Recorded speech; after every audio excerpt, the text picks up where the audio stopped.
नमस्कार शेतकरी बांधवांनो, जय महाराष्ट्र। तर सध्या आपल्या शेतामध्ये या ठिकाणी आपण तुषार सिंचनच्या माध्यमातून या ठिकाणी सोयाबीनला पाणी चालू केलेले आहे। तर पाणी चालू करायचं कारण तर तुम्हाला आता सर्वांना माहीतच असेल, कारण सध्या जुलै जूनपासून ज्या ठिकाणी आपली पेरणी झालेली आहे त्या दिवसापासून आज तागायत या ठिकाणी पावसानं आपल्याला खंड दिलेला आहे। त्यामुळे आपले जे काय सोयाबीन या ठिकाणी आले हे बघा पाठीमागं, त्याला आपण पाणी दिले असल्यामुळे थोडंफार हिरवं दिसायला लागले।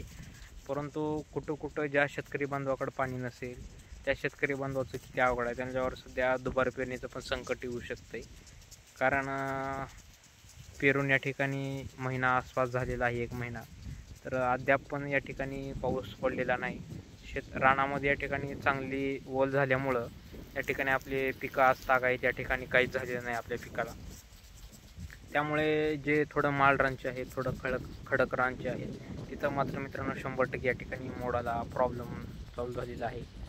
तर हे बघा आपल्या शेतामध्ये आपण मिनी स्प्रिंकलर म्हणजेच आपलं तुषार सिंचनच्या माध्यमातून या ठिकाणी आपण पाणी देण्याचं काम सुरुवात केलेली आहे। धन्यवाद शेतकरी बांधवांनो। तुमच्या इकडं काय सध्या पावसाची परिस्थिती आहे ते नक्कीच कळवा, आणि चॅनलवर नवीन असाल तर चॅनलला सबस्क्राईब करून ठेवा। धन्यवाद।